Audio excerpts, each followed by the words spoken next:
Our intention for this episode was to talk about the stuff that we missed this year because there's just been so much content, right? There's always new TV shows and new movies that are coming out, and you kind of miss a bunch of them, or some of them slip under the radar, and then you don't actually end up hearing about it. And so that was the intention of this conversation. But we started the conversation with a Rob Reiner sort of tribute. We spent a bit of time reflecting on Rob Reiner's legacy.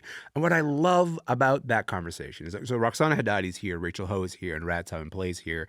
And what I loved about their reflections about Rob Reiner and his legacy is each one of them loved an entirely different Rob Reiner movie. They all sort of had a different entry point into Rob Reiner's filmography and their relationship, their emotional relationship with his work. And I just that's how you know a filmmaker has really created something that is that kind of lasts. Is that every single person is like, oh, that's my movie. Oh, that's my movie. And I just really love that part of the conversation. I hope that you do too. Get into it. So the reason that we're all gathered today is to talk about the stuff that we missed in 2025, or the stuff that maybe people have missed in 2025, because every once in a while you keep talking about a show and go like, oh, have you guys seen this thing? And then you get blank stares being like, I didn't even know that's a thing that existed. I personally like that feeling, and we're going to get into that in just a moment. But actually, before we get to your picks, I actually want to start the show right here. Lieutenant Kendrick ordered the code red, didn't he? Because that's what you told Lieutenant Kendrick to do. Object! And when it went bad, you cut these guys loose! Your Honor! You had Marcus inside a phony transport! Your Honor! You doctored the logbook! Damn it, Captain! You coerced the doctor! Consider yourself in contempt. Colonel Jessup, did you order the code red? You don't have to answer that question. I'll answer the question. You want answers? I think I'm entitled to. You want answers! I want the truth! You can't handle the truth! Listen, that is an iconic movie moment. That is Tom Cruise. That is Jack Nicholson. That is my favorite Rob Reiner movie. That is A Few Good Men. Rob Reiner died this past Sunday along with his wife Michelle. Police said that they were stabbed to death, and we don't know a lot, but we do know that their son Nick has been charged with 2 counts of first-degree murder in connection with their death. And I think this is an important place to start because we've seen so many tributes pouring in for Rob Reiner, and I want to start there. Ben Stiller talked about how kind and caring that he was. He also said, quote, he made some of the most formative movies for my generation. Roxana, do you want to talk a little bit about Rob Reiner's incredible Hollywood legacy, maybe as a director? Yeah, I mean, I think incredible is the right word here. My exposure to him, and I think a lot of people's exposure to him, was as an actor, as All in the Family. He played like the leftist son-in-law, who was insultingly called meathead, but had these sort of like liberal ideologies that, were attacked by Archie Bunker. But so I remember, then watching Princess Bride years later and being fascinated that it was directed by Rob Reiner. Mm-hmm. But he had this like incredible 80s run that just bounced across all genres, right? I mean, I'm just going to read. This is Spinal Tap, amazing. Stand By Me, coming of age classic. Yeah. Princess Bride, fantasy classic. When Harry Met Sally, Misery, A Few Good Men. I mean, like in the 80s, he was shaping so many critical hits and commercial blockbusters. Yeah. And I think he just became this really reliable, steady, trustworthy presence behind the camera. And like genre was not a challenge to him. Like he just jumped between them. And I think of like all the formative lines from these movies that we quote all the time. I mean, as we just saw with A Few Good Men, I mean, like his impact is really undeniable. Yeah. And I think he really, we talk a lot about like auteur theory and like what that means or whatever. And like Rob Reiner is the opposite of that, in that he was doing all of these jobs and putting his distinctive stamp on them without being this like megalomaniac, control freak, weirdo director. Just seemed like a kind and considerate man who made some of our like most classic Hollywood films in that time period. Yeah, every Rob Reiner movie I can think of has a line that people quote, and like you could quote a whole bunch of them and not know that he directed the other ones. Like that's how sort of genre spanning he was. But also we should talk about the fact that he was also a pretty influential producer and executive, because he was a co-founder of Castle Rock, and like he made some significant pictures with Castle Rock. Do you want to talk about his legacy as a producer, Rad? Yeah, I mean, look, Castle Rock, of course, is the house where he produced so many of his own classics, like Stand By Me and Misery and A Few Good Men. But also, I mean, look, like a lot of your favorite 90s movies, The Shawshank Redemption came out of Castle Rock, you know. The Michael Clayton, one of the last great legal thrillers, came out of Castle Rock. Like, and I think what you could see in a lot of the Castle Rock output is a lot of what made Rob Reiner's movies so appealing, these really smart, these really generous adult thrillers that are accessible and inviting and entertaining. And also Castle Rock produced Seinfeld, the series Seinfeld, this game-changing 90s sitcom. And you could see kind of the Rob Reiner imprint on Seinfeld, because if you think about it, Seinfeld kind of lives in the shadow of When Harry Met Sally. Yes. Right? Like, you know, like you think of like this depiction of neurotic New Yorkers who have these commitment issues, right? I mean, I know like Seinfeld, it doesn't come off, right? It's not immediately obvious, but it's like the Seinfeld definitely lives in this environment that Rob Reiner has created. Yeah, and I will say that, like, you know, he's talked to, Rob Reiner was on the Drew Barrymore show, and he talked about this story about how When Harry Met Sally was supposed to end in a different way. Like, they were not supposed to get together, but during the filming, he met his wife Michelle, and he was like, oh, now I know how relationships work, and these people actually need to sort of find their way to each other. Can you imagine if the not, you know, ended up together at the end? That movie would be something else. It's amazing because, I mean, if you think of what makes When Harry Met Sally so potent, it's some of the cynicism that he would have brought to it in the beginning stages, and then he meets his wife, and he's like, you know what, maybe let me go for more sentimental and a happy ending, and that conflict, I think, is what resonates in 100%. When Harry Met Sally. I will say, like, one of the hard things about the story is that, like, it's also a family tragedy, right? So, like, as I mentioned, police have charged Robert and Michelle Reiner's son Nick in connection with their deaths. Look, we don't know the details. We don't know much, actually, but we do know that there are a lot of news stories that have mentioned that Nick has struggled with drug addiction since he was a teenager. And there's a lot of attention on this film called Being Charlie. Nick worked on that movie with his dad back in 2016. He co-wrote the script, and Rob directed it. They said it was inspired by Nick's sort of real-life struggles with addiction and homelessness. Rachel, you have watched this movie. What did you think of it as you sort of, you know, maybe what do you think of it now as you kind of think about this story and then watching that film? I think it's really easy to dig into the details and look at it in a certain way in retrospect, given everything that has happened, things that we don't know yet. And I'm sure as more details come out, even more poignancy is going to come out from the film. And but for me, what I found so touching about it is very clearly a work of a son and a father trying to understand and trying to be understood, using film as a common ground between the two of them. Like, maybe they weren't able to really communicate well. I think that there have been many examples of that now, that they weren't the best at communicating with one another. And this was a way for them to try, like, to just try later as an adult, for Nick, you know, to really connect with his father.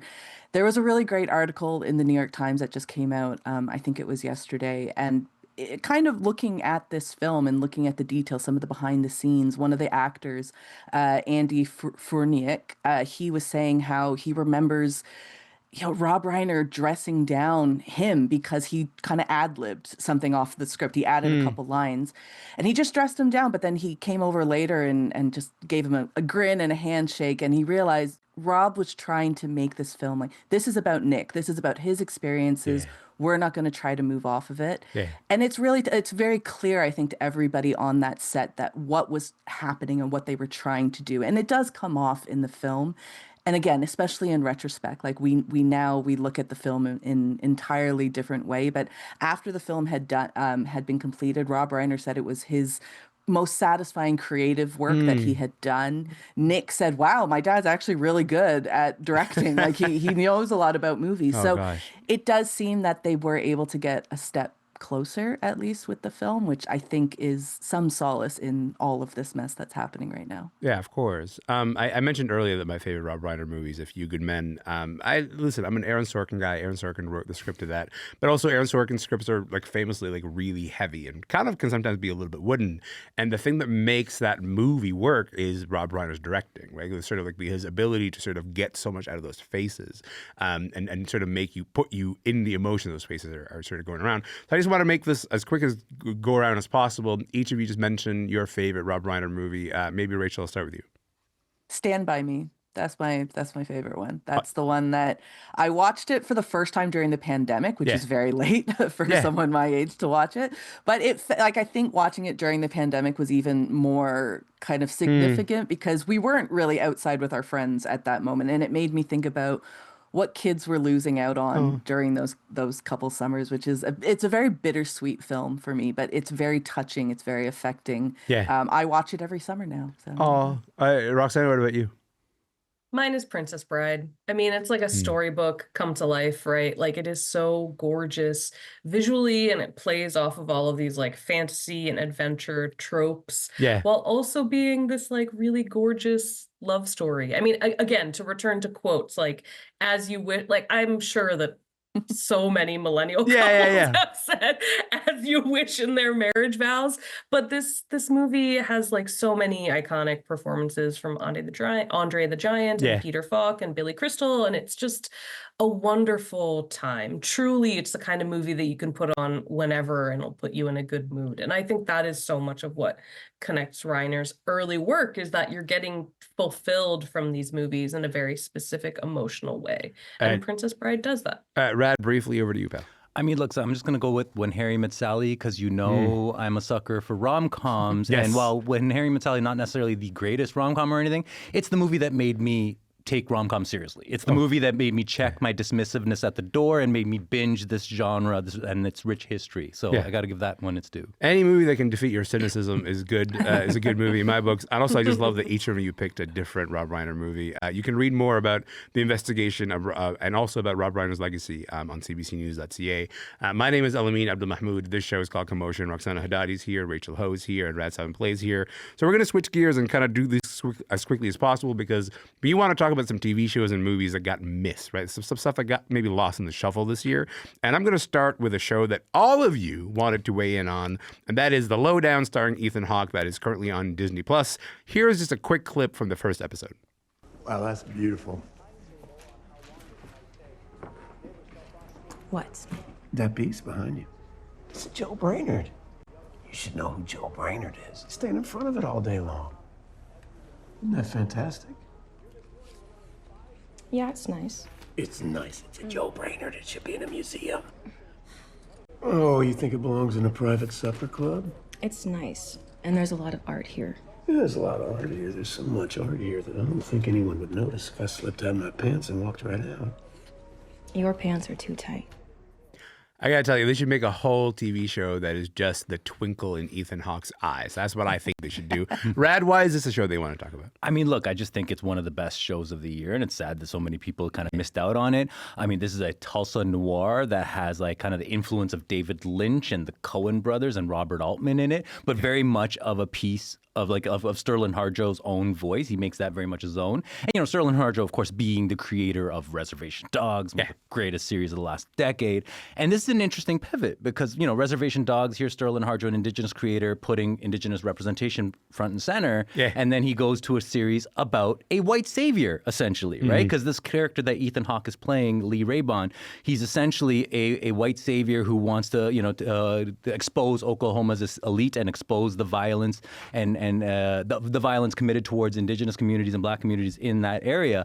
And what this show really boldly does is it has a lot of generosity for him. You love him, but also it holds him to account in the sense of a lot of his allyship is self-aggrandizing. It can be it's called out as such. Yeah. Sorry, yeah, called out that way. I mean, like the way you notice in the series how a lot of it is self-serving, and a lot of the times he's not listening to the communities he thinks that he's protecting, and ultimately brings them more harm. So it's amazing how the way this series makes you fall in love with this character, but it also has this really critical lens that only someone like Sterling Harjo and his team can really put out there. I gotta say, Roxana, on the show not too long ago, we talked about there seems to be like a bit of an Ethan Hawke-essence. You know, like we're in this moment of like there's a lowdown, but also the Richard Linklater movie Blue Moon had a #1 movie at the box office with this horror movie called Black Phone 2, which is I didn't know there was a Black Phone 1. Roxana, where does the lowdown fit into Ethan Hawke's career? Like what is this performance like from him? Well, I honestly think, and I'm making this mistake and it's sort of like discrediting his work, but I really watched this show thinking like, surely Ethan Hawke just like showed up and said some stuff, right? Like there was not a script. Like this just was Ethan Hawke being Ethan Hawke, which really shows like how in tune Hawke and like Sterling were in creating this character. And I think playing off of aspects of like Ethan Hawke's own sort of like crunchy liberal white savior persona, like I think that it is very purposeful that it's Hawke in this role, because I think it aligns with some of what like we know this man to Like you're be bringing in some of real what you know about life. Ethan Hawke into it. Exactly. While also like pushing, exactly like Rad said, like pushing against the idea of like, what can a white savior do? And like Ethan Hawke has done this before, right? Like on Good Lord Bird, which was a previous television show, he also sort of played like a white savior character, wondering like, what are the limits of that? So I love it. I mean, I watch it thinking like, oh, I'm just hanging out with my friend Ethan as he lives his life. And who wouldn't want to live that life? That sounds like a spectacular time. But I gotta say, like Rachel, the thing about this show, I love The Lowdown, I really do. But also, I feel like only critics are watching it, because if every time that I mention it to someone who does not work in the media industry, they're like, I don't know what that is. Why do you think that is? Like, why do you think that happens? The only possible solution I could come up with is it's just there's too much stuff. There's too many things. There's too many options. real. Disney Plus alone, Hulu alone, they have so many offerings that come out and it crowds the space. So maybe because we have heard so much about Ethan Hawke, people were like, well, there's a new Ethan Hawke thing. And do you mean the movie or the other movie or the show? Oh, the show. I just think there's too much. And the fact that like I have tried to get my friends to watch it. I've been like non-media industry people would be like, go and watch this. It's a great show. And you love Ethan Hawke. You're going to enjoy it. And nobody goes to watch it. Nobody does, because they go, well, I have all these other things on my list to go and watch. And I was like, yeah, I know. But put this one at the top. I honestly, the only thing I can say is because there's just too many options. And it is a great show. Once you get stuck in, you really get stuck in. I mean, we all know that. We love it. Of course, but also like it shouldn't feel like homework. It shouldn't feel like exactly add this to the list of your list of to do things. You know, like that's never the thing that feels good. Moving on, other things that you guys wanted to spotlight. Rad, one of your favorite films of the year was It Was Just an Accident. Do you want to talk about this film? Yeah, Why? I mean, this is Iranian director, Iranian filmmaker Jafar Panahi. Yeah, this is his latest, the one that won the Palme d'Or. It's a movie about former political prisoners who abduct the man they think tortured them in prison, and the whole movie's kind of this tragicomic road trip where they're trying to positively identify this guy, but also figure out what is exactly they need to do to kind of find justice in this situation. And I mean, we can't really talk about this movie without talking about Jafar Panahi himself, because of how urgently his own background and his own experiences are informing this movie. Because for those who don't know, I mean, Jafar Panahi, for decades, this filmmaker has been making films that are critical of the Iranian regime. And for that, he has been sentenced to prison for propaganda against the state. He has been banned from filmmaking. He has lived under house arrest. He has, and even, in fact, the first time he was sent to prison and then put in house arrest and banned from filmmaking, he documented that experience and created a film that was called "This Is Not a Film." As like kind of like, you know, like a tongue-in-cheek, whatever, something kind of resisting what this Iranian censors. And since then, he has made so many movies in secret under that filmmaking ban. It Was Just an Accident, also made in secret. And look, like what the resulting film, I mean, it's actually a lot of it is inspired by the political prisoners he met in prison in 2022 when he served 7 months. Their stories informing these characters within this portrait of Iran, this portrait of where Iranian society is today. I mean, if you're watching this film, you'll see a lot of women wearing headscarves alongside women who aren't, because it's tracking the progress from the women life freedom movement. And you'll see these characters who are ready for Iran to move forward, to progress, but they're holding the trauma of the society, and they're trying to figure out, well, you know, how do you hold the people responsible for this account? So it's a brilliant film, one easily, you know, arguably the best movie of the year. And by the way, Jafar Panahi, once again, sentenced to prison, another year in prison in absentia, possibly because of the success of this film. I should say Jafar Panahi was on Q. Talk to Tom Power. People can find that episode wherever you get your podcasts. Rachel, the hidden gem that you want to talk about is this quiet movie about baseball. Lay it on me, pal. What do you got? It's called EFIS, and it is about baseball, but it's not about baseball. Like every great sports movie, it's not actually about the sport that it is. It is about like a beer league, a middle-aged men beer league, and their stadium, or I shouldn't say stadium, their ballpark is about to get torn down to make way for a school. And so it's for like a good reason. They can't be mad at it. So they're about to play their final game on this park, and it's just about the final game. It is one of the most nostalgic, warm blanket films I have seen in a very long time. And in a year where I think I've come on here so many times and been like, yeah, it's just like 6 out of 10, 7 out of 10. Like these movies and shows have all been so mid this year. When I watched this one, it made me feel the things that I want to feel when I watch a film. You know, You're like lit up talking about it. It's very sweet. It's very light. It's very lovely. It's like, there's a wonderful scene where the lights are, the sun has gone down and the lights on the ballpark aren't turning on because it's about to shut down. So what they do is everyone takes their car, turns on the headlights, and just lights up the field with their cars. And it's a beautiful scene. It makes you nostalgic for a time, even if you were not a middle-aged white man during the 90s. You will still watch it. And yeah, you were. It's okay. We all aren't God's favorites in this situation, okay?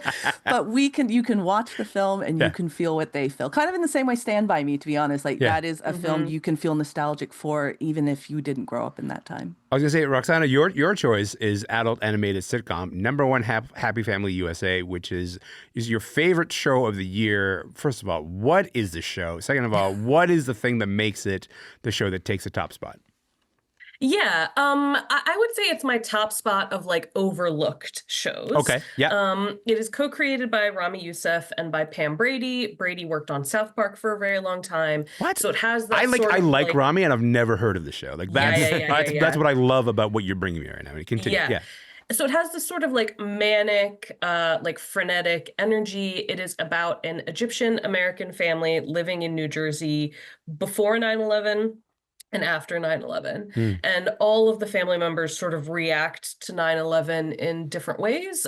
Some become more religious, some reject religion entirely, some try to assimilate more. So like I was a Muslim teenager who lived through 9/11, and I found it like fascinating to see all of these reactions that I saw in the community being put into this like super bizarre, vulgar, very quickly paced show. Timothy Olyphant voices an FBI agent who is like convinced that the Hussein family was involved in 9/11. So it's very wacky. It is very like purposefully at times lowbrow, but I also found it like very cathartic, especially as we're living in a time when still like it is so difficult to be a Muslim in the US, in North America.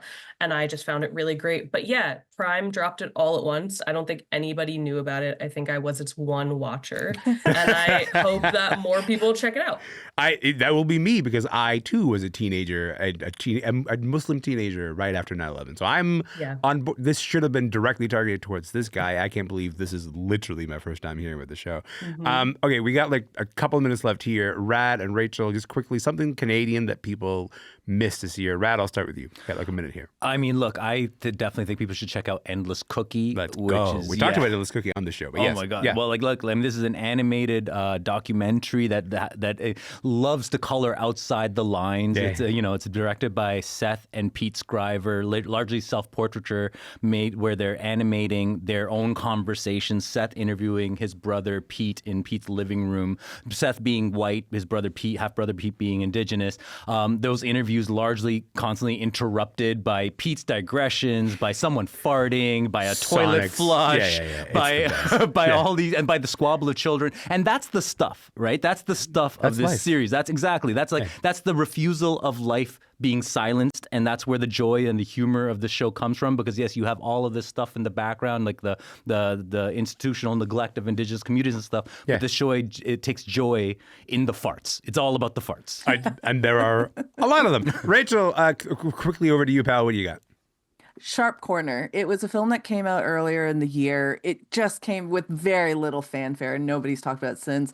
It's about literally a sharp corner on like a kind of quiet country road. There's a ton of car accidents that happen. The owner of the house takes a very kind of sadistic desire in like watching these things. It's a very weird film. It's very dark.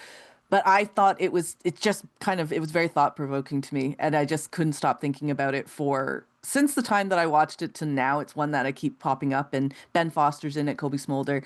It's on Crave. Wow. I think it's worth a watch. It's not a light holiday watch, but like it's a good one. Yeah, it's a good one. The reason I treasure this conversation so much is because I do this job for a living. My job is to know about stuff, and literally in this conversation, all of you are naming things. I'm like, oh, this is literally my first time ever hearing about this. And that's a feeling I live for. That's a feeling that I really like having. So I just appreciate this conversation. And also I appreciate all of you guys. Thank you so much for being here. Thanks for having us. Thank you. This is the best. Roxana Hadadi is a TV critic at Vulture. Rachel Ho is a film editor for Exclaim. And Radheyan Simonpillai, general menace, but also a freelance film critic whose work shows up on CTV, CBC, and the Global Mail, and right here on Commotion.